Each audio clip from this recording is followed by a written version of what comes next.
Boa noite, meu nome é Cláudia Fernandes, sou da área de marketing da SICA. Sejam todos bem-vindos.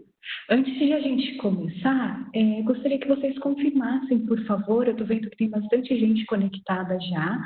Se vocês estão me ouvindo, estão me vendo, vocês podem colocar no bate-papo que tem na lateral, né, no canto direito da tela de vocês. Se vocês puderem sinalizando, por favor, se vocês estão me ouvindo, estão me vendo. A gente está muito feliz com esse evento que a gente promoveu, essa série de webinários. Vocês estão me ouvindo?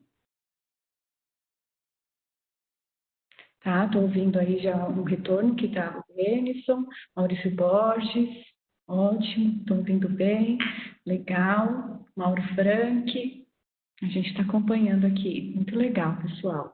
Rosana Carvalho, Jorge Sobral, está vendo? Legal, muito bom, pessoal. Então, a gente pode começar, né? A gente combinou de ser pontual às 6 horas, que nós temos só uma horinha aí de bate-papo. Então, vamos dar início, como todo mundo deu esse ok, ao nosso webinar. Então, pessoal, mais uma vez, sejam bem-vindos. E com o objetivo de compartilhar informações úteis para o mercado de construção civil, nós convidamos especialistas de diversas áreas para apresentarem conteúdos relevantes para o setor e promover um diálogo aberto. E para falar sobre o tema como corrigir e evitar o desplacamento cerâmico, nós contaremos com a participação do engenheiro Paulo Silva, da Planville, e da Jéssica Moura, da SICA, abrindo hoje a agenda de webinários SICA Brasil, especialistas ao vivo. Então, vou falar um pouquinho sobre os nossos palestrantes. O Paulo Sérgio da Silva, ele é engenheiro civil, sócio e diretor técnico da Planville, consultor em cerâmica, argamassas e fachadas. Atua no setor cerâmico há 33 anos. É professor do INPEC de Engenharia Diagnóstica e faz parte agora de uma rede chamada Novos Patologistas. Boa noite, Paulo Silva. Você pode, por favor, ativar seu microfone só para a gente já testar também? Boa noite. Espera aí que deu um... Pode ligar o seu microfone, Paulo. A sua câmera está ativa já. Isso. Boa noite. O microfone não está ligando. Espera aí. Isso. Não, o microfone. Agora ele está desabilitado, Paulo. Agora ok. Boa noite. Legal, boa noite, Paulo. O pessoal está ouvindo o papo? Boa noite a todos. Sinalizem um ok, por favor. Legal.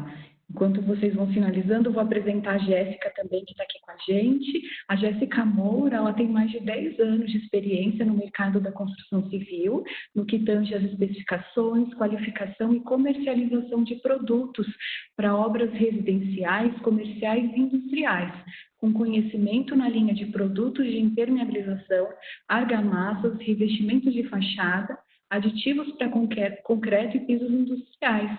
Jéssica, boa noite. Se você puder também ativar sua câmera, seu microfone, para a gente já testar. Boa noite. Você não me vê? Vejo. Ah, então tá. O áudio também tá ok? Tá, eu estou ouvindo. Peço para o público também sinalizar para a gente, por favor, para a gente começar. O ao vivo tem dessas coisas, né? Estou vendo o Milton dando ok. Ótimo, Denison. Muito legal, o pessoal que está interagindo. A gente está com bastante gente ao vivo ali participando já, todos os áudios ok. Fernando, obrigada. Estou acompanhando. Então, pessoal... Cláudia, você pode confirmar, por gentileza, se o pessoal está conseguindo ver a apresentação? Ah, boa, Jéssica. Você também pode sinalizar também. Legal. Vocês estão vendo a apresentação da Jéssica? Ela já colocou, o Milton já sinalizou que sim. Aparece desplacamento cerâmico, uma imagem aí de uma cerâmica, né? Eu estou vendo aqui, o pessoal está confirmando, Demétrio, Caroline, todo mundo está na tela, ótimo, confirmados, Rosana, Felipe, nossa, muito feliz, gente, com esse webinar. Então, pessoal, retomando aqui, eu agradeço, né, a participação de todos vocês que estão aí online com a gente, e eu vou pedir para vocês mandarem as suas perguntas nesse bate-papo, no mesmo lugar onde vocês finalizaram que estão ouvindo, que vocês estão vendo, vocês podem colocar as suas perguntas, que no final a gente vai fazer uma rodada aí de bate-papo com os especialistas, tá bom? Então, a gente vai começar, eu vou fechar minha câmera para não tirar o foco de vocês, mas o Paulo e a Jéssica vão ficar, mas eu vou estar aqui nos bastidores acompanhando todas as perguntas, tá bom? Sejam bem-vindos e aproveitem esse webinar. Jéssica, agora é com você. Obrigada, Cláudia. Bom, primeiramente eu quero agradecer a participação de todos. Nós ficamos muito felizes com o número de inscritos. Quero agradecer a honra do engenheiro e professor Paulo em compartilhar comigo esse webinar. Eu me sinto lisonjeada por poder compartilhar esse conhecimento junto com você. Então, para que a gente se alinhe, né, Paulo? É mais um bate-papo entre nós dois e para o pessoal ir coletando informações para no final a gente interagir com os participantes com as perguntas. Então, nós vamos iniciar essa palestra com você, Paulo. Pode começar. Pessoal, muito boa noite. É um prazer estar com vocês. Eu me sinto entre amigos ali, já apareceu um monte de amigos meus, os Pedrosos, o Maurício Borges. Então, a todos vocês, boa noite. Nós vamos falar de um tema bem delicado, né? Vamos estrear esse webinar da CICA, que não sei se vocês viram, né? Um webinar da América Latina. Todos os dias temos palestras maravilhosas, né? Depois dessa dupla, Paulo e Jéssica, vão vir a Deluca e Daia, Renato Saad. Então, vai vir muita gente legal, o Brits. Então, aproveitem, né? Eu brinco com o pessoal que a moda hoje é a live nossa de cada dia nos dai hoje, né? Então, hoje é a nossa live, né, Jéssica? Agora é o pão nosso, cada dia é a live, né? Então, bem legal. Bem, pessoal, nós vamos falar de uma patologia, de uma manifestação patológica, corrigindo bem a semântica, né? Que é o desplacamento cerâmico. Então, quem me conhece sabe que eu sou ceramista de coração, né? Eu sou formado há 33 anos e atuo no ramo há 33 anos e nesses 33 anos sempre ligado com assistência técnica. Logo, eu vi um monte de patologias, né? Elas se reinventam, elas voltam ciclicamente, né? Mas o desplacamento cerâmico é sempre uma patologia que foi possível na cerâmica. Pode seguir, Jéssica? Então, a pedido da Jéssica... Só um minuto, que, né, quem sabe faz ao vivo, né? E o slide não está passando. Deixa eu só computar o... Perfeito. A Jéssica me pediu um desafio, né, bem da moda, que é criar uma linha do tempo, né? Então, nós dividimos o desplacamento cerâmico em dois tipos. Desplacamento cerâmico de cerâmica colocada em faces externas, as fachadas e pisos, e o desplacamento cerâmico interno que se concentrou nos últimos anos. Então, logo se consiga mudar, Jéssica, a gente segue, né?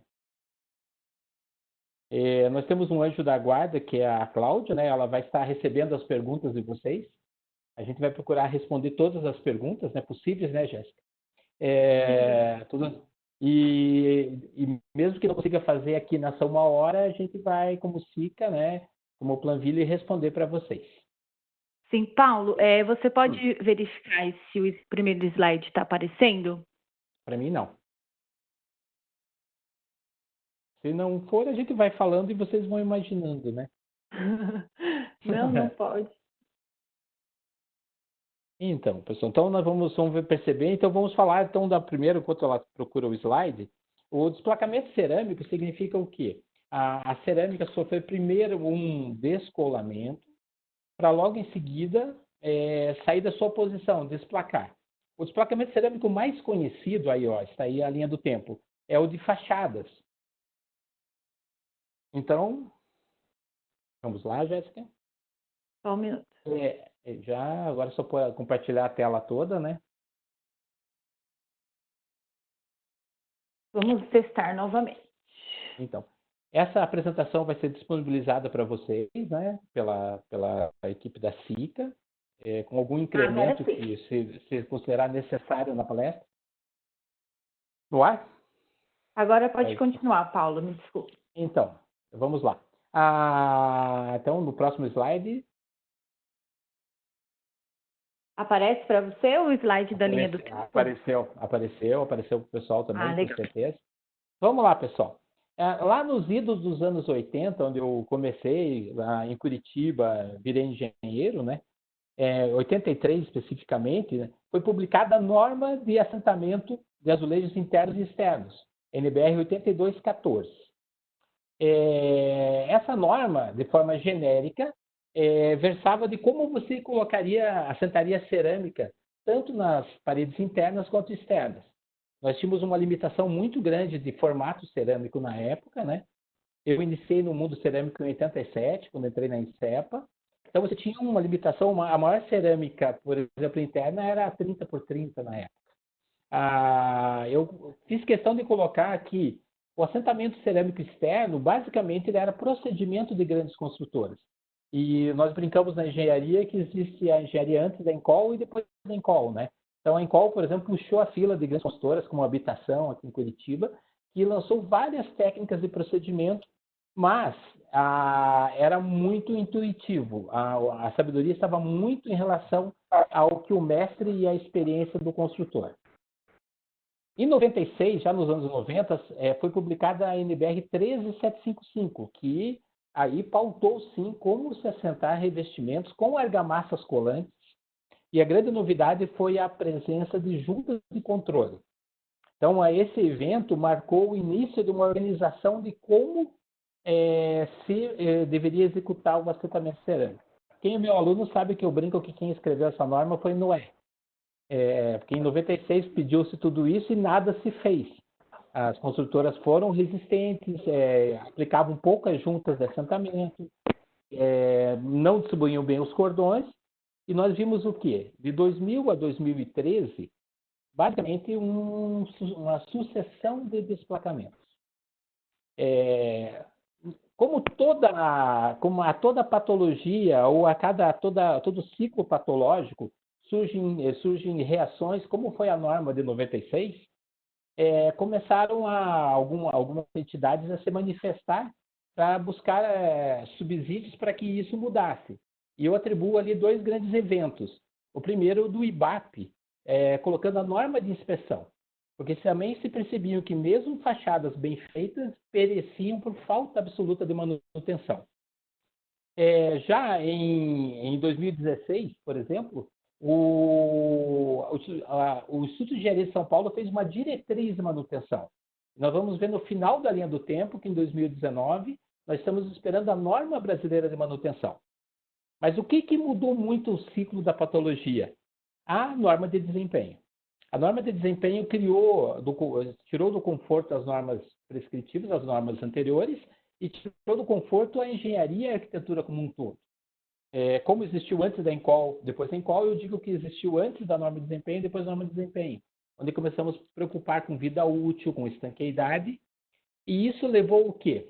Levou à revisão da norma 13755 em novembro de 2017, que revolucionou a arte de fazer fachadas. A norma de 96 nós tínhamos 11 páginas. A de 2017, 51 páginas. Então, percebem, pessoal, é uma grande mudança e ela traz o que para o mercado? Ela traz a presença de projeto de fachadas. Então, a obra vem com projeto de fachadas, painel teste e vários ensaios. Nesse ciclo de desplacamento, eu fiz questão de trazer uma pesquisa do meu amigo Renato Saad e sua equipe, né, que é muito legal, onde ele e um grupo estudaram para um seminário brasileiro, o TSIC 2017, 24 prédios que sofreram descolamento cerâmico, com a idade de 1 a 47 anos. 100% desses prédios tinham em comum descolamento cerâmico. E essa pizza, que a gente vai verificar que predominou como patologia nesses 24 prédios estudados, 97% descolamento. Próximo slide. E o que nós aprendemos de muito importante nesse estudo? Que as causas dos desplacamentos elas eram muito variadas, mas se sobrepunham. Por exemplo, fazer a junta de assentamento mal feita, virando ela uma porta de entrada, sem um selante adequado, sem um corpo de apoio adequado, sem o corte correto, foi responsável por 24% das patologias, foi protagonista desses casos. O EPU, que é tão falado hoje, foi protagonista de 18%. Eram placas que tinham um EPU próximo do que a normativa de cerâmica permite. Deficiência da base, 5%. Espaçamento inadequado, 2%. Então, o que nós vemos? Que os problemas executivos, em geral, perfaziam 54% como protagonista dessa patologia. Lembra da norma de manutenção? Um bom tanto, uma boa fatia dessa pizza se resolve também com inspeção e com manutenção. Jéssica, agora a tua linha do tempo. Certo, eu também fui desafiada por uma linha do tempo, mas dessa vez para o desplacamento em ambientes interiores, né? Então, nós temos em 2012 e 2013 uma alta demanda de assentamento devido à alta demanda da construção em si. Então, foi o período em que ocorreram os assentamentos. Já no início de 2014, nós já tivemos os primeiros relatos das patologias de desplacamento. E no início de 2017, com o grande volume de queixas dessa patologia, concluiu-se que havia necessidade de unificar as discussões, ou seja, órgãos pertinentes, instituições pertinentes da construção, fabricantes, construtoras, mão de obra, toda a cadeia, foi identificado que toda a cadeia precisava se reunir para entender o que estava acontecendo e para buscar uma solução. Ao longo dos anos, principalmente nos anos de 2017, 2018, muitos estudos foram feitos, muitos artigos publicados e muitas notícias também sobre o assunto, notícias ruins em relação ao desplacamento. Até que em 2019, a CEBIC, que é a Câmara Brasileira da Indústria da Construção, divulgou que a construção alcançou a metragem de 2,7 milhões de metros quadrados em desplacamento cerâmico. Ou seja, nós tínhamos algo parecido com uma pandemia. É uma analogia infeliz, mas é verdade. Um problema de fato que precisa, na realidade, ser discutido. Em 2016, a revista Técnica, ela publicou um estudo onde foi avaliado 66 obras onde ocorreram o desplacamento cerâmico. E foi observado que o desplacamento se manifestou em todos os tipos de estrutura. Então, a gente pode verificar que sobre todos os tipos de substrato, mais concentrado na alvenaria estrutural, mas nenhum substrato ficou isento dessa patologia. Independente de terem usado dupla colagem ou não, embora a colagem simples concentrou 72% das patologias, aplicados com argamassas colantes AC1, AC2 e até AC3, embora a concentração nesse tipo de argamassa seja menor. E o mais interessante, que ela se manifestou precocemente. 51% das patologias, elas ocorreram em menos de um ano do assentamento e passou a predominar também na parte interna das edificações. Então, baseada nessa introdução e nesse histórico, nessa linha do tempo que nós trouxemos para vocês, a gente entra no cerne da nossa discussão. Como corrigir e como prevenir um desplacamento cerâmico. Na verdade, o que a gente entende que o nosso principal objetivo como cadeia do sistema é garantir habitabilidade e devolver confiança para o sistema. E como é que a gente faz isso? Apesar de ser um sistema muito bem conhecido e consolidado, isso também nos leva a um esquecimento de observar as técnicas e os pontos importantes de um sistema de revestimento, seja ele cerâmico, seja ele de impermeabilização. Às vezes, uma técnica muito difundida e muito conhecida nos leva ao erro, a ignorar certos fatores. Então, como que a gente pode trabalhar para desenvolver a confiança no sistema de revestimento cerâmico? O primeiro ponto é ter um projeto, é desenvolver um projeto, é ter alguém, um consultor, um especialista por trás desse projeto, uma pessoa que entende profundamente o que deve ser feito num revestimento cerâmico. O segundo ponto importante é a observância das normas técnicas. Nós temos normas para revestimento de piso, revestimento de parede interno, nós temos normas de fachada, e pouco se observa que o conhecimento das pessoas em relação às normas, né? Os engenheiros de qualidade, eles precisam estar atentos a esse tipo de informação para poder avaliar se o sistema dele realmente vai ser eficiente ou não. E o terceiro ponto muito importante é a execução. Então, esses 3 pontos bem observados e investidos, eles vão fazer com que a gente consiga devolver a confiança do nosso cliente final, que é o usuário da edificação. Outro ponto importante é o conhecimento, além das técnicas, né, é preciso conhecer o sistema. O que está envolvido nesse sistema? O sistema de revestimento cerâmico, ele não está só atrelado à argamassa colante, à argamassa de rejuntamento, ao revestimento cerâmico. Muito pelo contrário, ele tem todo um preparo de base, nós precisamos conhecer as exigências do substrato, nós precisamos prever juntas e tipos de juntas que nós precisamos ter nesse sistema. Isso é fundamental para que a gente tenha sucesso. Outro ponto importante é a mão de obra. Por que é tão importante todo mundo que está envolvido no processo entender das normas, entender dos bons procedimentos? Está cortando. Está cortando? Voltou? Voltou. Por que é importante eu saber das normas técnicas, das boas práticas de execução? Para que eu possa avaliar se a mão de obra que eu estou contratando de fato está apta para a execução do serviço. Outro ponto importante, conhecer os revestimentos cerâmicos. Eu costumo falar nos meus treinamentos de argamassa que antes da gente conhecer a argamassa, nós temos que ser especialistas em cerâmicas, porque como que nós vamos especificar argamassas adequadas se eu não conheço o tipo de revestimento que o meu cliente está comprando e vai utilizar a minha argamassa? E, por fim, a própria argamassa. Eu preciso conhecer as tecnologias, eu preciso conhecer a área onde vai ser aplicado, o tipo de revestimento.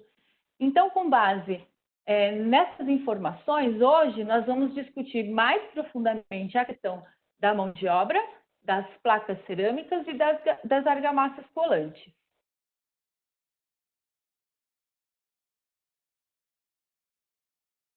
Como eu falei, o nosso sistema de assentamento cerâmico ele tem técnicas e empregos amplamente conhecidos por muito tempo. Faz muito tempo que nós fazemos revestimento cerâmico. Isso nos leva a um erro, ao erro da ignorância. Por quê? A arquitetura evolui, consequentemente a engenharia evolui, consequentemente as estruturas evoluem e se modificam, elas têm comportamentos diferentes. Uma estrutura que é projetada hoje, ela não se comporta mais como uma estrutura que foi projetada em 1980. E com isso, nós também precisamos evoluir. E a nossa mão de obra, infelizmente, ela não procura essa evolução. A gente não pode, ela fica obsoleta, ela fica naquele velho ditado que todos vocês conhecem. Eu sempre fiz assim e nunca deu errado. Mas quantas vezes, aí a gente brinca muito disso na Sica, mas quantas vezes ele voltou lá para corrigir um erro? Será que ele soube de fato que o que ele fez deu errado? Então, nós precisamos investir e incentivar a nossa mão de obra a buscar qualificação, a conhecer as novas técnicas de aplicação e a conhecer as novas tecnologias disponíveis no mercado. Isso é um fator determinante para o sucesso do nosso sistema de revestimento cerâmico.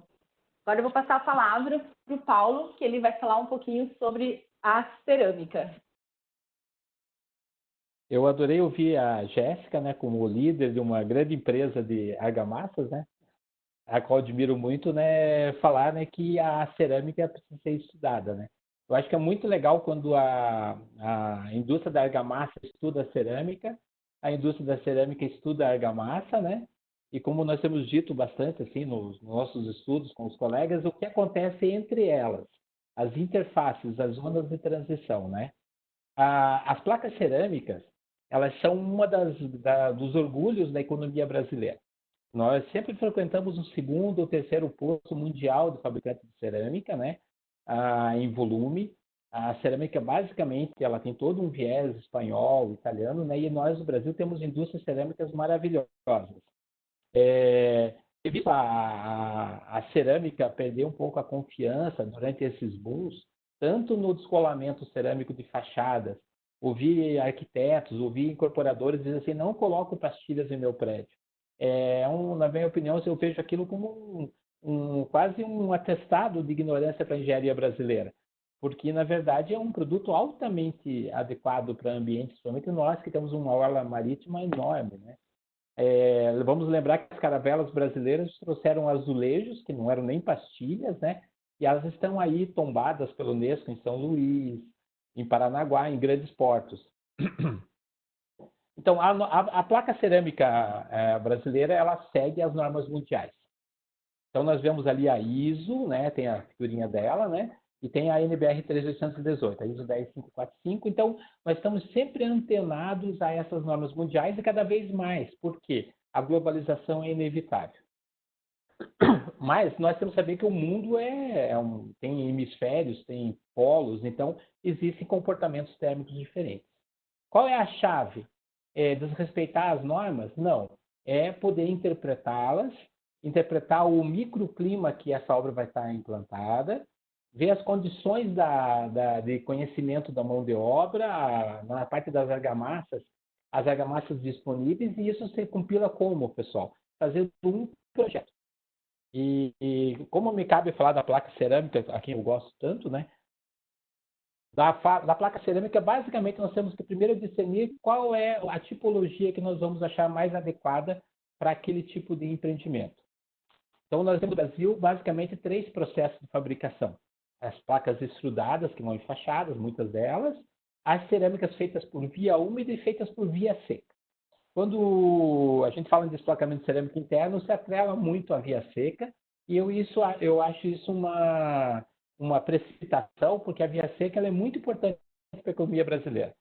Eu, como ceramista, aprecio e até vejo como uma das mais sustentáveis indústrias para o processo cerâmico. Por quê? No via úmida, que hoje produz as cerâmicas mais caras por metro quadrado, porcelanatos, grandes formatos, ela tem que colocar água no processo para depois pegar esse bem caro e raro, eliminar ela novamente com mais energia. Então, há quem diga que a via seca vai cada vez mais se avolumar em qualidade. Só que o descolamento que a Jéssica colocou, algumas tipologias, alguns lotes de via seca protagonizaram, estiveram presentes nessa obra. Então, conhecer o processo de fabricação é o primeiro dever de quem vai fazer um projeto de assentamento cerâmico, para entender o segundo quadro, características técnicas.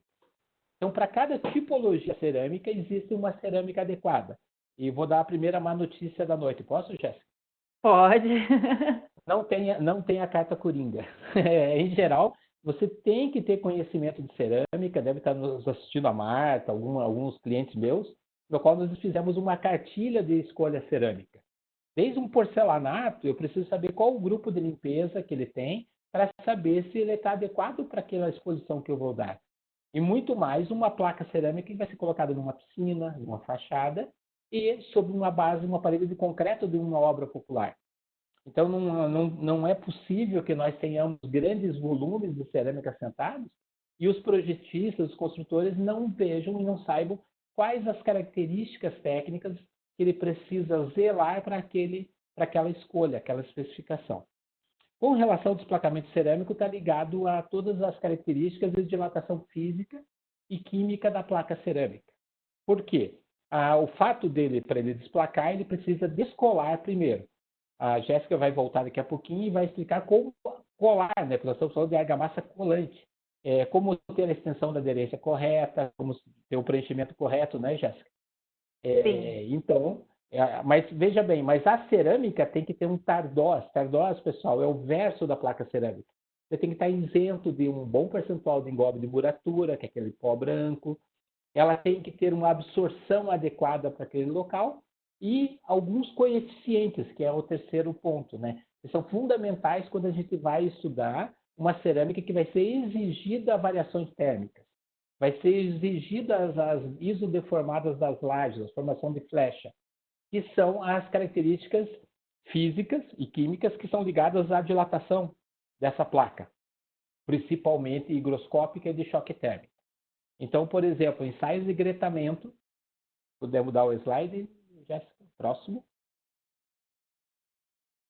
slide, isso, ó. Então, veja, voltando, então, ó, você vai ver que, basicamente, quem está assistindo e está chateado com que acabou de sair ou está numa patologia de desplacamento cerâmico, se concentrou na família B2B, mas num percentual dessa família, muito mais do que desplacou, foi comercializado no Brasil. Então, eu, como consultor, defendo a ideia de que você tem que olhar as características técnicas da matriz desse lote, da tipologia, e fazer ensaios específicos do seu lote. Tudo começa por isso. Tudo começa por ensaiar a tua argamassa. Saber qual é a característica da argamassa que tem no teu canteiro. Qual é a característica da tua cerâmica e como é a tua mão de obra. Quais são os vícios dela. Qual o nível de treinamento que ela tem. Seguindo. Vamos lá, mais um slide, Jéssica. Aqui tem um delayzinho. Um delay, né? Então, ó, pessoal. Então, veja, isso é da física, dilatação linear. Todo o corpo que sofreu uma expansão higroscópica ou térmica tem a tendência de sofrer o quê? Um aumento de tamanho. Existe daí o conceito de absorção, que é a entrada da quantidade de água, da parte líquida, num poro. Existe o conceito da adsorção, quanto ele atomicamente ele aumenta. Então, um ensaio muito importante, que inclusive é reprovatório da cerâmica, falando entrar no mercado, é gretamento. Todo lote fabricado, existe pelo Inmetro e pelas normas da 318, uma quantidade de ensaios que precisa ser feitos, ele tem que ser ensaiado a gretamento, onde você faz toda uma preparação da peça e submete ela a uma pressão atmosférica num equipamento e verifica se ela faz essa microfissura do esmalte. Vendo qual a variação, qual a tensão que existe de compressão e tração na interface. Lembra da interface? A primeira interface é a própria interface que existe entre a base cerâmica da placa cerâmica e o vidro cerâmico. Então, ela tem que entrar na tua obra apta a esse ensaio. Então, isso é uma coisa importante, pessoal. Quem tem grandes lotes, por mais que tenha confiança num grande fornecedor, um fornecedor que ele atende há muito tempo, é um ensaio que é economicamente acessível e deveria ser feito. Seguindo? Agora é minha vez. Então, antes de falar, antes de eu acabar ali, então tem o EPU. Eu pensei que tinha botado essa figurinha. Falha minha, Jéssica. Então, só antes de você entrar com a argamassa, a expansão por umidade é outro ensaio importante que você vai verificar sobre as condições atmosféricas quanto essa placa aumenta de tamanho para você ter esse índice, de acordo com o teu projeto, fazer um acordo com o fornecedor. Você diz para o teu fornecedor, por isso que a norma diz o EPU é por acordo. Eu quero me limitar à minha junta. Eu não quero ter uma junta de 8 milímetros. Se eu fizer a conta matemática, né? Tem um trabalho muito bacana do professor Max, que fala sobre como calcular essa junta. Eu posso chegar num número para um EPU específico até de 8 milímetros de uma junta entre as peças. Mas eu não quero isso. Então, eu chego para o meu fabricante, olha, eu quero um EPU de 0,3. Então, mas essa conta, pessoal, precisa ser feita. Essa é a questão da cerâmica. Eu preciso conhecer a placa cerâmica e sabe, como um cozinheiro, como um chefe de cozinha ou como um barman, pegar as características dela e ver qual a cerâmica que faz o melhor drink para o meu cliente. Vai lá, Jéssica, com você. Bom, em se tratando de argamassa colante, a NBR 14081 classifica as nossas argamassas em 3 tipos. A C1 para assentamento interno, a C2 para assentamento interno e externo com algumas limitações e a C3 para interno e externo com maior poder de adesividade em relação a C1, a C2 e a C3. Como propriedade fundamental, nós temos o tempo em aberto. O tempo em aberto significa quanto tempo a minha argamassa, depois de esticado o cordão, se eu posso fazer o assentamento cerâmico sobre ela. Se eu excedo esse tempo, a argamassa vai criar um filme e vai atrapalhar muito a aderência. Acontece Eu vou explicar um pouquinho mais sobre tempo em aberto lá na frente, mas acontece muitas patologias de desplacamento em relação ao desrespeito ao tempo em aberto. E as resistências de aderência e atração, que são medidas em 3 situações: a cura normal, cura submersa e a cura em estufa. Essas classificações contribuem para que a gente faça a seleção adequada da argamassa em relação ao ambiente e principalmente ao revestimento. Como propriedade adicional, nós temos 2 requisitos, que é o tempo em aberto estendido, que eu posso estender o meu tempo em aberto no mínimo 10 minutos além do especificado como fundamental, e o deslizamento reduzido. A partir do momento que eu fiz o assentamento da placa cerâmica sobre essa argamassa, a placa não pode deslizar mais do que 2 milímetros. Esses são atributos muito trabalhados nas argamassas AC3. Então, a gente vê muito no mercado AC3E e AC3B, por exemplo, ou EB. E aí tem um erro popular de conceito nisso tudo. As pessoas dizem que o E é de especial. E isso já reflete o desconhecimento técnico em relação à argamassa. E isso está muito atrelado lá à nossa mão de obra. E todo mundo que já fez uma reforma em casa já deve ter ouvido isso do seu pedreiro. Compra a C3, que a C3 cola tudo. Mas nem sempre a C3 está exatamente, mesmo sendo uma argamassa de melhor desempenho, está atrelada a determinada situação. E aí a gente pode sim ter problema com a C3 também, como a gente viu lá no estudo da revista técnica, que a C3 também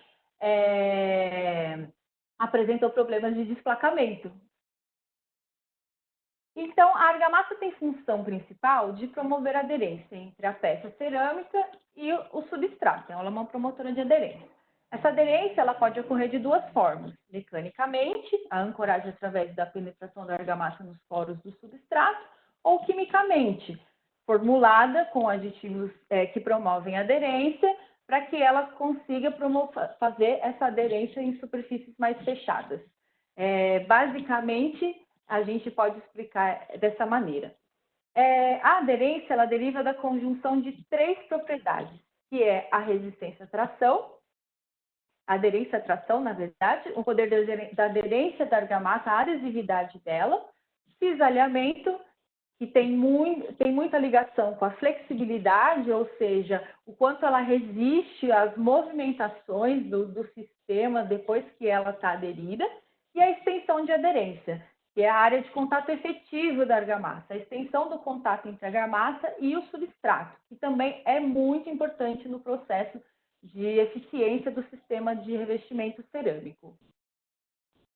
O mecanismo de aderência, ele tem alguns fatores que exercem influência sobre ele, que são o substrato, relacionado à sucção de água, rugosidade, porosidade, condições climáticas, vento, temperatura ambiente, argamassa colante na sua composição em si, a sua reologia, e a execução. Quando a gente fala de execução, a gente lembra lá daquele gráfico que foi apresentado no início. 21% das patologias estão relacionadas à falha na execução, que é o assentamento feito de maneira incorreta. A gente já citou aqui que a quebra de paradigmas associada à qualificação da mão de obra é um fator importante de sucesso.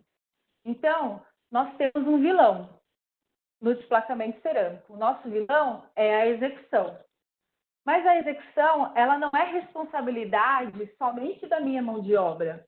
Muito pelo contrário. Eu tenho uma mão de obra, mas eu tenho um engenheiro de obra responsável pela execução, eu tenho engenheiros de qualidade que são responsáveis pela qualidade do empreendimento, eu tenho técnicos que estão acompanhando e fiscalizando o tempo todo a minha mão de obra em termos de execução.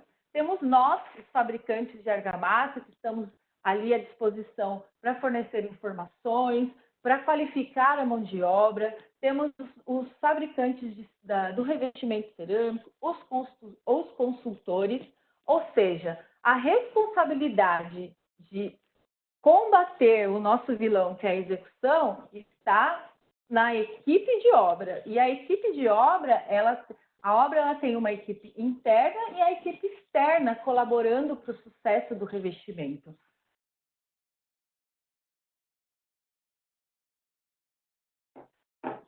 Então, observando a questão da execução, onde que a execução ela se inicia? Ela vai iniciar em fatores simples, que são de informações simples, de fácil acesso, estão descritas nas normas. Hoje, com a internet, com a evolução da internet, que permite a gente fazer webinars na nossa casa em tempos de quarentena, e nós temos também a possibilidade de buscar essas informações. Então, onde que a execução, o sucesso da execução começa?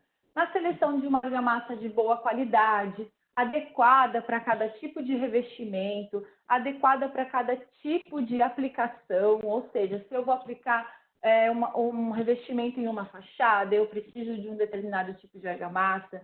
Se eu vou aplicar numa área interna, eu preciso de um determinado tipo de argamassa. Então, a nossa execução, o sucesso da nossa execução, ela começa na seleção de uma argamassa de boa qualidade e adequada para o que vai ser feito.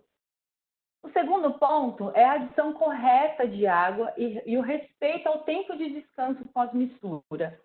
Eu costumo dizer que a nossa mão de obra ela faz uma adição sentimental de água da argamassa. É o que eu sinto que está bom.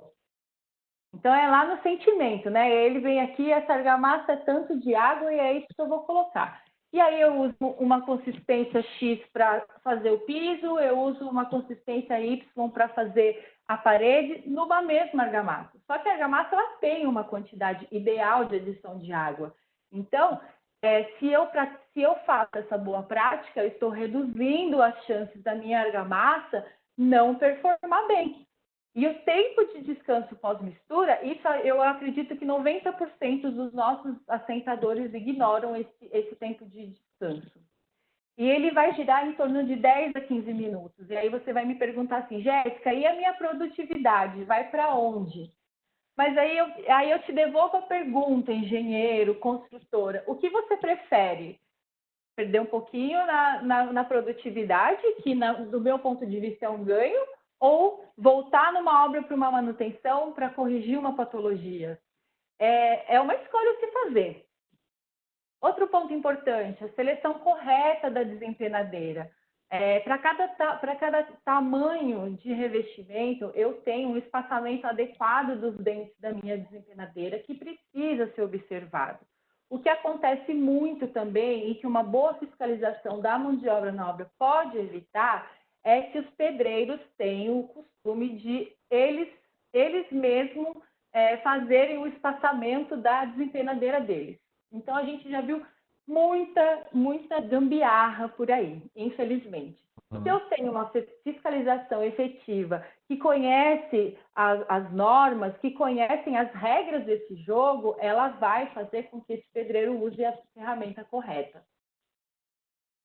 Outro ponto importante, eu já mencionei um pouquinho lá atrás e agora eu vou enfatizar. Atenção ao tempo em aberto da argamassa. Então, nós temos lá o nosso amigo assentador, que vai esticar a argamassa o máximo que ele pode numa parede, e aí ele vem assentando o revestimento cerâmico. Quando ele chega lá no fim, com certeza já passou-se 15, 20 minutos do tempo em aberto da argamassa, e mesmo assim já formou película, e mesmo assim ele faz o assentamento. Pode aderir, acontece, às vezes acontece, mas também acontece muito da gente visitar uma obra para ver uma patologia de desplacamento, e quando a gente vai observar o verso da placa cerâmica, ela está totalmente limpa. Isso significa que ele não respeitou o tempo em aberto da argamassa. Outro ponto importante, aplicação com dupla camada para peças acima de 900 cm². Eu preciso fazer a dupla camada para garantir a extensão de área de contato da minha argamassa. Isso é muito importante. Aumenta o consumo de argamassa? Aumenta, mas diminui a sua incidência de patologia. Eu vou ter que gastar muito mais. Uma camada simples, eu vou gastar 4 quilos por metro quadrado. Numa camada dupla, de 6 a 8. Mas você vai diminuir muito a possibilidade de você ter que voltar para fazer uma manutenção. E é algo simples, o custo projetado é muito melhor e muito melhor administrado do que um custo que você não previu. E fatalmente você vai ter que ter esse custo e aí você vai gastar 3 vezes mais, porque você já gastou, já teve custo na camada simples, depois você vai ter que voltar para fazer dupla camada. Então você aplicou 3 camadas. Eu prefiro, acho que o mais prudente é a gente sempre aplicar 2. Outro ponto importante é assentamento com cordão paralelo na dupla camada. É importante para que a gente garanta a área efetiva de extensão da argamassa para aderência, que a gente faça o assentamento com cordão paralelo, porque esses cordões se encontram e eles promovem maior extensão de contato. Outro ponto importante, garantir o esmagamento dos cordões. Eu preciso garantir que essa argamassa esteja bem distribuída no substrato e no verso da placa. E mais importante ainda, eu preciso fazer averiguações aleatórias, ou seja, enquanto a minha mão de obra está aplicando a argamassa, eu tenho que fazer as retiradas de algumas peças para garantir que o sistema está correto.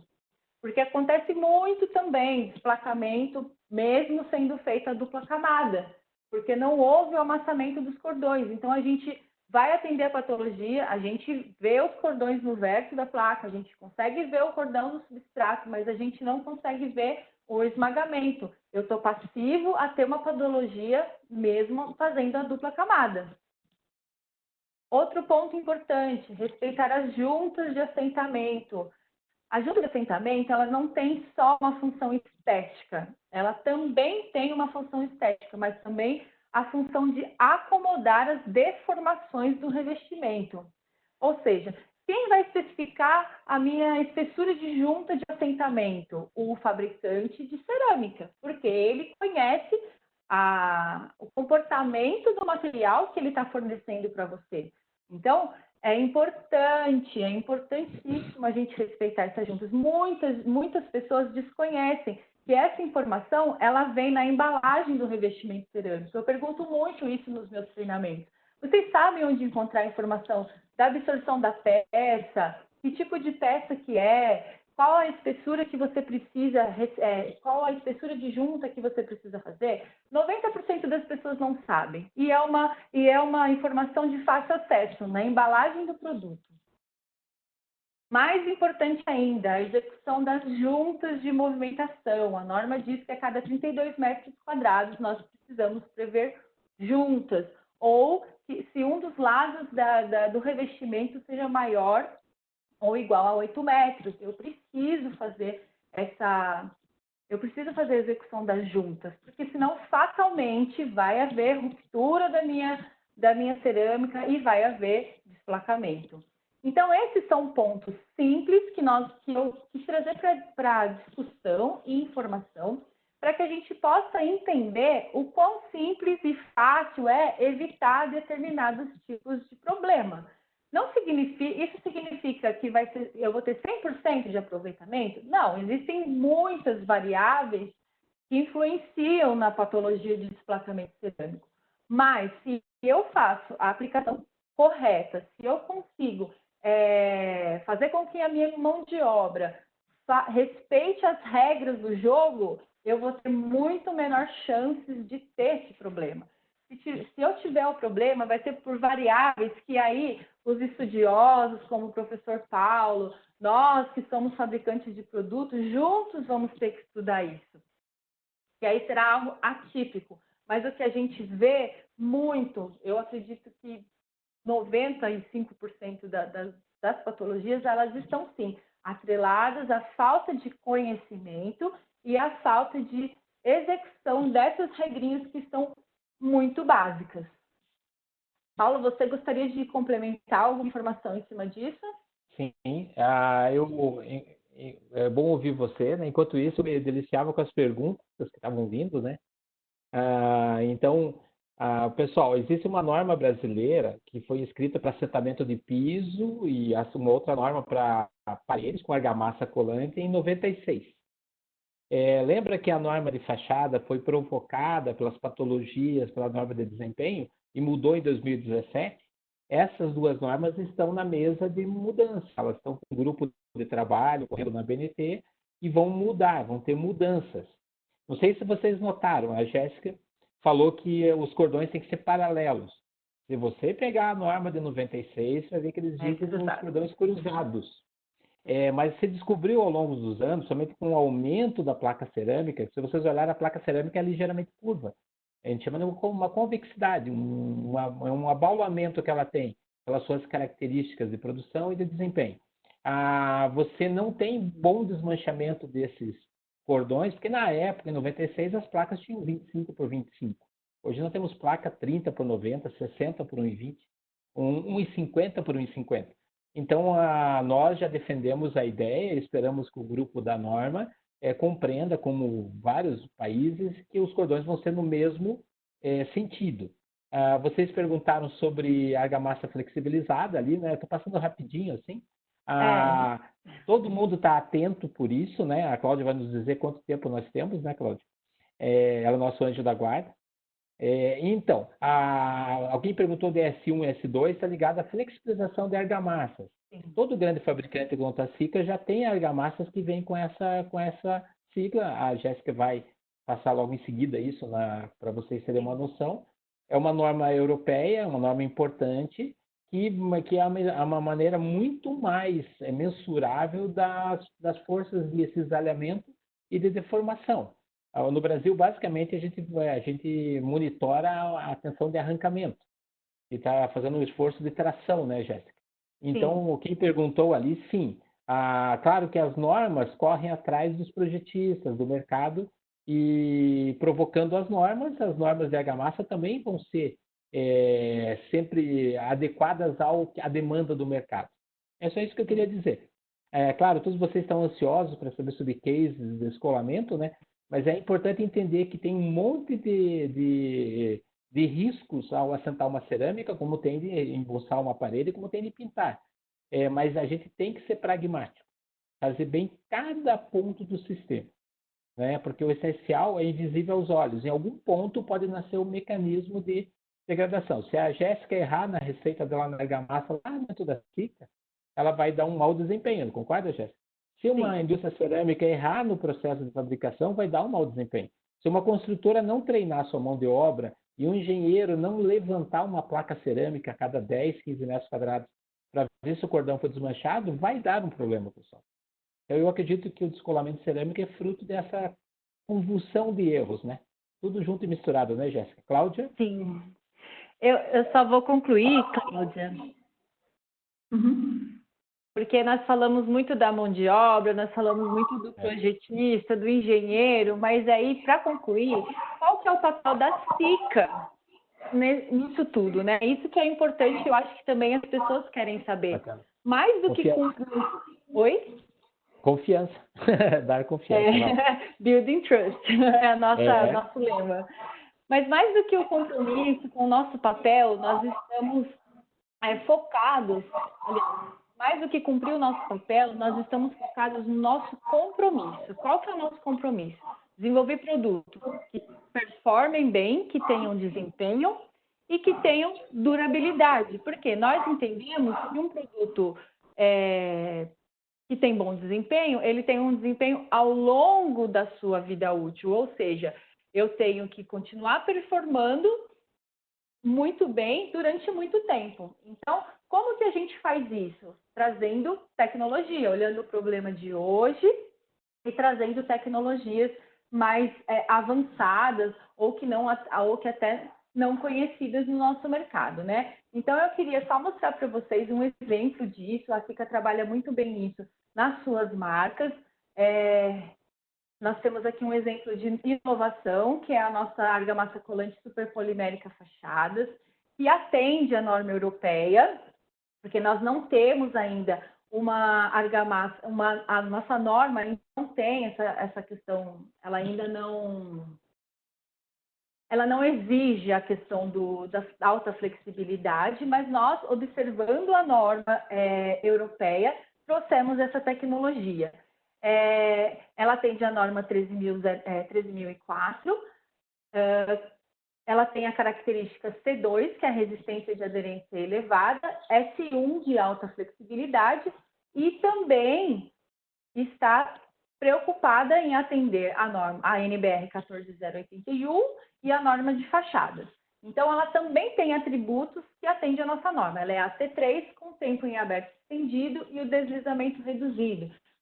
Por que nós temos essa argamassa em nosso portfólio? Para permitir que a gente possa assentar formatos maiores nas fachadas, para permitir que a gente tenha mais flexibilidade para respeitar a movimentação das nossas estruturas, que estão cada dia, elas mudam a cada dia e elas exigem isso da argamassa. E principalmente com o objetivo de devolver a confiança, evitando o desplacamento cerâmico.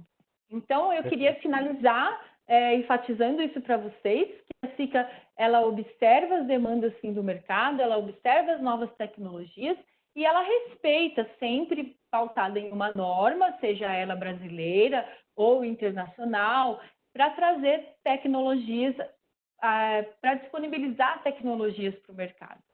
Então, agora eu acho que a gente vai responder as perguntas, né, Cláudia? Eu gosto dessa imagem, acho bem bacana. Estão me vendo? Aquela mão é tua ali, Jéssica? Não, não é. Pessoal, parabéns pela excelente discussão. Agradeço ao público, está todo mundo aqui online com várias perguntas, né? Agora a gente ficou num dilema, né, Jéssica e Paulo? Porque já são 6h56 e nós temos muitas perguntas. Então, eu vou fazer aqui por ordem de chegada as perguntas. Paulo, se você quiser e Jéssica destacar também alguma, vocês fiquem à vontade, tá? Mas a gente recebeu várias. Por exemplo, uma pergunta feita pelo Rodrigo Silva. Qual o exemplo onde uma C3 pode ter desempenho inferior a outras argamassas? É uma pergunta que chegou. Bom, o desempenho da argamassa, ela está muito relacionada à sua composição. Então, por exemplo, nós temos entre uma argamassa AC2 e uma C3, nós temos um caminho aí de desempenho de aderência de meio MPa a 1 MPa. Então, eu posso ter uma argamassa numa linha bem aproximada de uma C2 e uma argamassa C3 muito acima do que é estabelecido do mínimo da norma. Isso é um ponto que pode determinar se uma argamassa C3 em relação a outra tem melhor desempenho ou não. E aí nós temos outros fatores, por exemplo, uma granulometria, grãos muito grandes, vamos falar de uma forma simplista, né? Os grãos que compõem a argamassa, areia, muito grossa, ela pode comprometer uma aderência, mesmo ela atendendo os requisitos da norma e classificada como uma C3. A qualidade dos polímeros, a qualidade dos aditivos, elas podem determinar também o desempenho entre uma argamassa e outra. E esse também é o motivo porque nós temos uma mesma tipologia de argamassa com vários níveis de preço. Então, tudo isso é justificável na composição da argamassa e naquilo que de fato ela atende. Paulo, você quer fazer alguma consideração sobre essa pergunta? Não, como eu disse, o projetista tem que ser como um barman, né? Ele tem que pegar dentro das argamassas, das cerâmicas, aquela que melhor perfaz o seu objeto de assentamento. Por exemplo, eu estou fazendo uma fachada com uma litocerâmica, uma fachada de 23 andares. A gente viu quanto aquela cerâmica absorve, como é o IPU dela, limitou, incomodou o fabricante em relação a isso, e incomodou o fabricante de argamassa com o tempo em aberto, estendido. Então, novamente a figura do projetista junto com o fabricante, especificando a argamassa certa. Nem toda a C3 tem a mesma característica, porque a gente faz tudo com benefício e custo. Então, não tem por que eu ter uma argamassa, a mesma argamassa que vai colocar um porcelanato 1,50 por 1,50 num pátio externo, num banheiro de 20 metros quadrados, um porcelanato 30 por 30 anos, eu preciso da C3, não é isso? Mas elas seriam diferentes. Grande formato, perfeito. Quer seguir, Cláudia? Vamos lá, temos muitas perguntas. Vou seguir aqui. O Luiz Serra, ele pergunta assim: nas grandes cidades ou em cidades com concentração de indústrias que geram muita poluição, como proceder com uma análise adequada? A norma prevê essas variantes? Isso eu posso responder porque o Serra é de Joinville, né? Ele já viram a dica, né? Joinville, quem sai de Curitiba, Santa Catarina, a primeira chuva à esquerda, né? Ela tem muita chuva, muita indústria e é uma cidade que tem maresia, né, Serra? Então, o conceito de durabilidade e desgaste vem das normas de concreto. Então, o que nós vamos dizer? Isso é muito fundamental, Serra, quando se faz um investimento externo. Somente em obras. Nós estamos fazendo uma obra que ficou parada há 10 anos, uma massa falida junto com o Serra. Nós fizemos uma limpeza de desincrustação, porque a degradação vai estar depositada. Nós iríamos colocar uma belíssima argamassa, né, em cima de uma camada ali que não iria dar a ligação correta, né? Então, ver como é que está a superfície, qual o pH da superfície, neutralizá-la e fazer a limpeza. Uma estrutura de concreto, tem que preparar ela para fazer um início do projeto de fachada. Tem que pegar e desgastar, lavar. Então, isso é fundamental.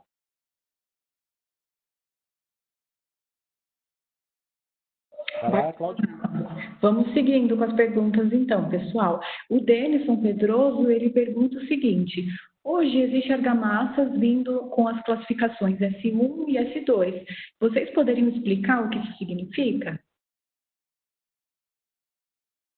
Vai lá, Jéssica, teu francês é melhor que o meu.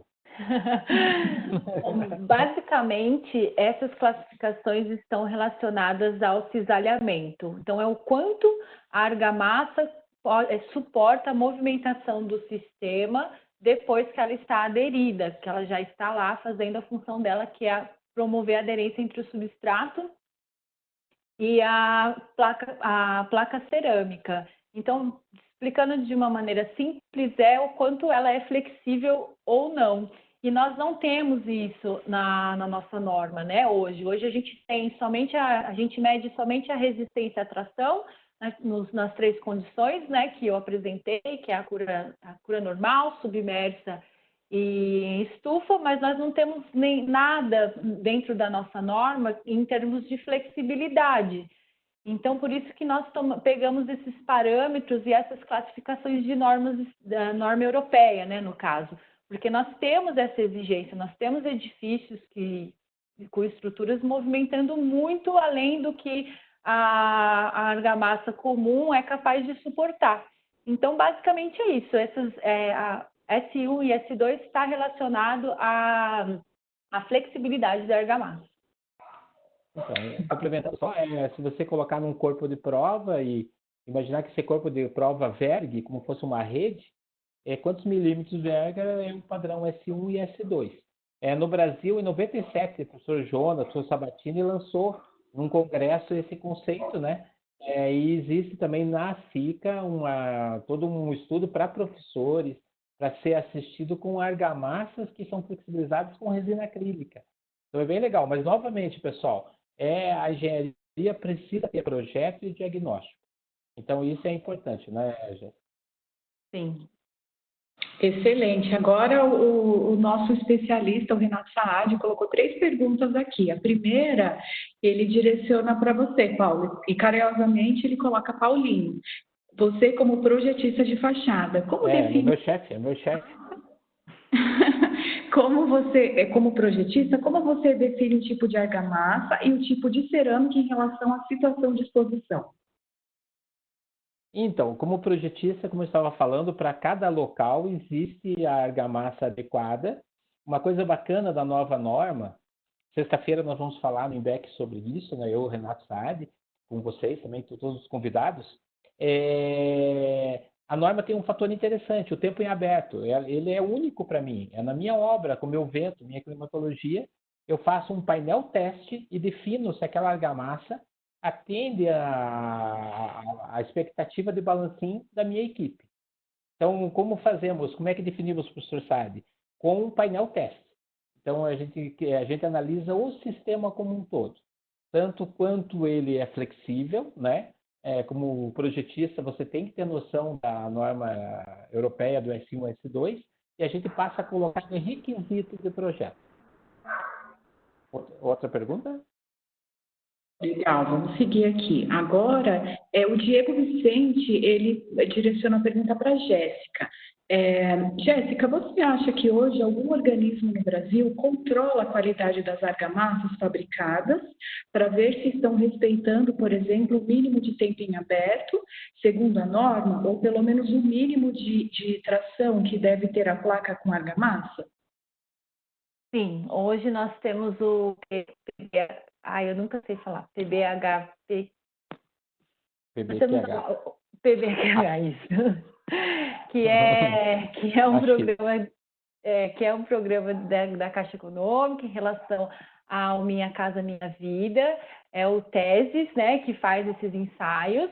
Esse é um dos órgãos que fazem esse controle. Nós, fabricantes, também temos que apresentar ensaios.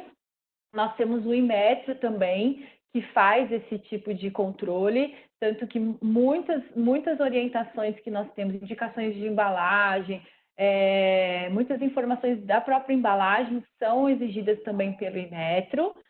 E nós temos a própria norma, né? Por exemplo, uma construtora, num processo, e a própria construtora, eu creio que ela também é um órgão fiscalizador, ela deve ser, quando ela está num processo de qualificação de um fornecedor de argamassa, ela precisa exigir esses ensaios, ela precisa exigir essas certificações e para comprovar a eficiência das argamassas, a argamassa que ela está qualificando naquele momento. Eu queria falar uma coisa, Cláudio, acho que é importante nesse sentido, né? E também para não ficar em dívida com o meu chefe, o Saad, né? Ele perguntou também como é que eu verifico a placa cerâmica na obra, né? A mesma coisa da argamassa colante. O próprio Inmetro recomenda que a gente prefira cerâmica certificada, porque além do fabricante declarar, ele se sujeita a órgãos certificadores, no Brasil basicamente é o CCB, né? E, na minha opinião, também você solicitar ensaios específicos, para ter certeza que aquela cerâmica que você tem vai ter o desempenho no programa de qualidade, né? E a longevidade que precisa, né? É bem bacana. Só acho que fica na mesma linha, né, Jéssica? Obrigada para o pessoal que me ajudou aí com a sigla do programa. Eu estou vendo aqui no chat. Não, o pessoal está colaborando muito e são muito felizes. Olha só. Pode falar, Jéssica. É que eu costumo sempre citar o TESES, mas a gente sempre tem que citar o programa, né? Então, foi por isso que eu enrosquei. Mas é muito legal, faz parte e é isso aí. Tem mais perguntas, já são 7h07, a gente pode continuar respondendo as perguntas, de qualquer forma, né, tem várias, mas vamos seguindo aqui, depois a gente vê quando que a gente termina. O Jean, ele perguntou o seguinte, a dupla camada deve ser aplicada para qualquer tipo de piso ou revestimento de parede ou depende do tamanho da peça? A norma estabelece que seja feita para peças acima de 900 centímetros quadrados, mas eu tenho certeza que o que o Paulo vai falar é que vai depender da situação, né, Paulo?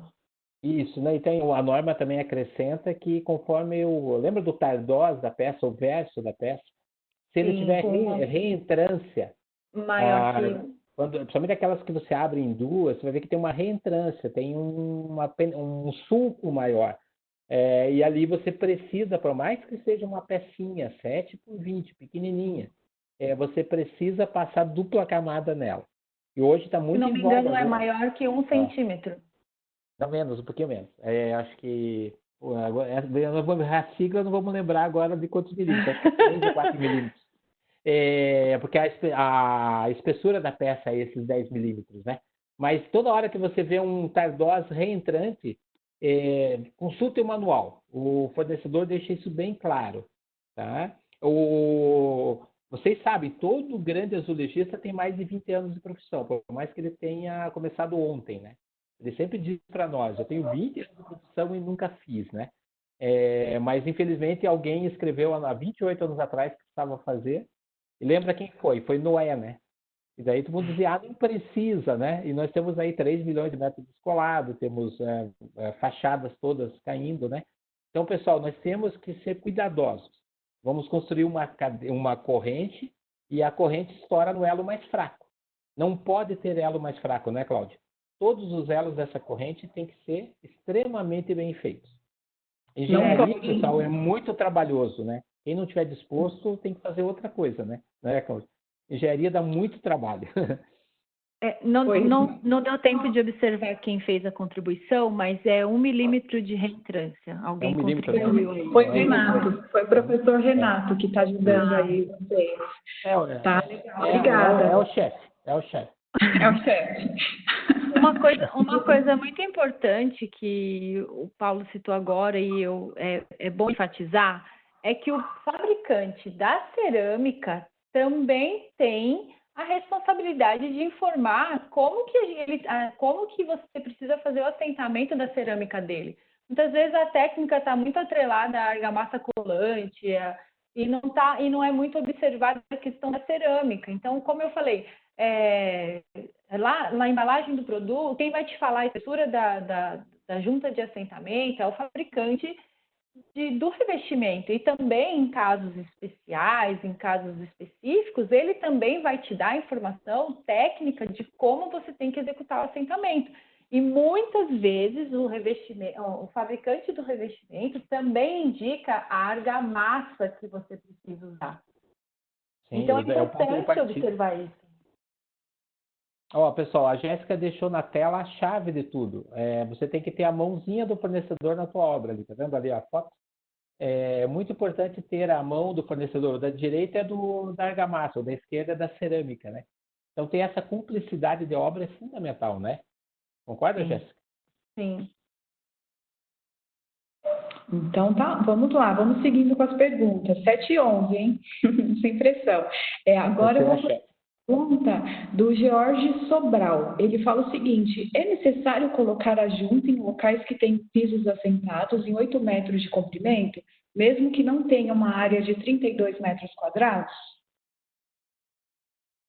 Olha, se ele está no ambiente interno, teoricamente ele está no limite de precisar. Um corredor, por exemplo, é necessário sim, porque lembra lá em 96 foi dado isso como um cálculo físico, quando a natureza não tinha as condições de entorno que tem hoje, né? Então ele deve estar se referindo a uma sobreposição. Ele precisa dilatar o novo sistema, mas o mais importante é a junta de dessolidarização. Mais do que soltar nos 8º metro, é deixar solto nas paredes em volta. Quase todo o produto desplacado ou desplacável, ele está confinado. O confinamento é bem danoso, né, Jéssica? Sim. E na sobreposição também a gente tem que respeitar o que está embaixo, né, Paulo? Isso. Uhum. Isso é muito importante. Não adianta eu fazer uma junta diferente do que eu tenho embaixo. As duas situações vão movimentar de forma diferente e vai desplacar da mesma maneira. Tem que fazer uma avaliação muito boa do que está antes. Se não está em fadiga, se já não está numa fase obsoleta. Então, é um processo, chama de reforma limpo, né? Mas ele precisa ter pré-requisitos. Sim. Legal, vou avançar com mais uma pergunta aqui. É do Rodrigo. Ele diz o seguinte: Jéssica, como eu coloco em uma sala de uma residência de alto padrão uma junta de movimentação, uma sala de 5 metros por 10, por exemplo? Aí quero ver você responder, Jéssica. Então, né? Eu ia jogar para o projetista. Essa é uma pergunta da arquitetura para nós. Da arquitetura, provavelmente é. E aí, professor, o que a gente vai responder? A gente tem a questão dos 32 metros quadrados. Pessoal, a engenharia não é matemática, é física e bom senso. Concorda? Fisicamente, a gente percebe que precisa, mas nós temos que trabalhar na linha do bom senso. Precisa fazer, sim, sem dúvida. Mas eu posso atenuar, até tentar ficar perto do limite, trabalhando com uma argamassa S2, abrindo mais as juntas de assentamento. Eu posso calcular essa questão. Agora, quem faz o erro, não faz a movimentação, coloca praticamente com junta seca e usa qualquer argamassa e não faz dupla camada.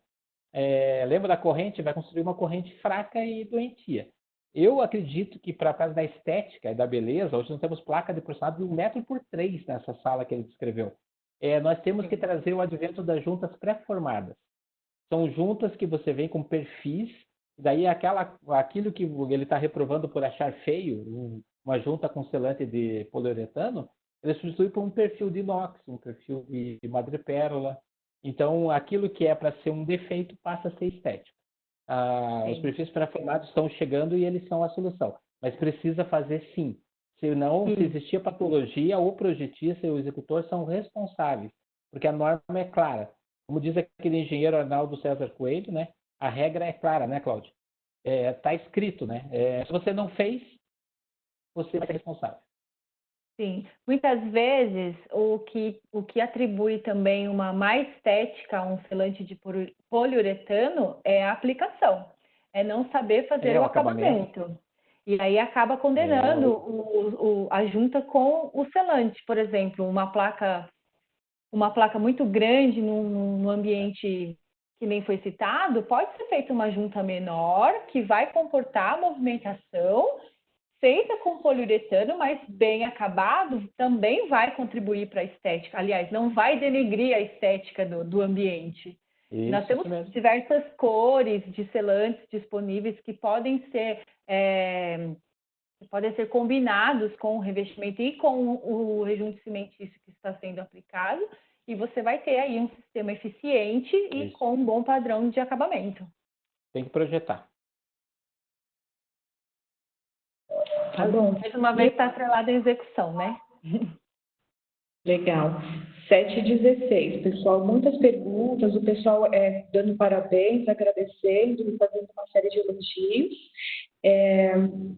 Agora a gente tem uma pergunta aqui do Júnior. Ele fala o seguinte: gostaria de saber como faz para assentar novamente e quebrar o cordão de uma peça que já foi arrancada. Ou se arranca, arranca essa peça das pontas. Ele deve estar falando, se referindo a um retrofit, né, um remake de um local que desplacou, né? Num processo de descolamento, e todo mundo passou por vários, a grande questão é, aproveito a placa ou não? Pelo que eu li a pergunta e entendi, seria isso, né, Jéssica? Uhum. Então, a questão é a seguinte, o Júnior falou que não, então eu não entendi. Ele está dizendo que não. Será que ele está querendo perguntar na inspeção? Dizendo na peça teste, é isso mesmo. Na peça Quando teste. eu faço a inspeção, porque a gente citou que a gente precisa garantir o esmagamento, o esmagamento do cordão e fazer a inspeção.